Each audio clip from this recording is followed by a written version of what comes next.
کہ دوستوں کو راضی کیسے کرتے ہیں، اس کا کیا انداز آپ کا؟ دیکھیں نا جی، جو ہے نا آپ کے لیے لوئل اور آپ کے ساتھ مخلص ہے، وہ آپ کی مصروفیات کو مصروفیات ہی سمجھے گا، ٹھیک ہے؟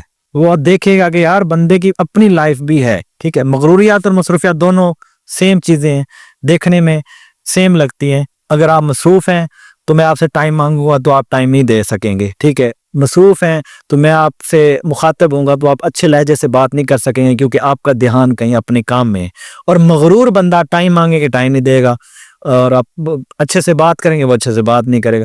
دیکھنے میں دونوں سیم ہے، ٹھیک ہے؟ لیکن ان دونوں میں فرق ہے کہ جو مغروریات والا ہے، فخر کرتا ہے، وہ بندہ مغروریت کی وجہ سے آپ کے ساتھ رسپانس آپ کو اچھا نہیں دے رہا، لیکن جو مصروف ہے وہ آپ کو اٹینشن اپنے کام کی وجہ سے نہیں دے رہا، کیونکہ اس کی اٹینشن کہیں اور ہے، تو اس مصروفیات کی وجہ سے وہ آپ کو ٹائم نہیں دے رہا۔ لیکن وہ اگلے پہ ڈیپینڈ کرتا ہے کہ وہ ان دونوں چیزوں کو دیکھے، سمجھے کہ بھائی وہ مصروف ہے یا مغرور ہے، پہلے فرق جانے اس کے بعد رائے قائم کرے۔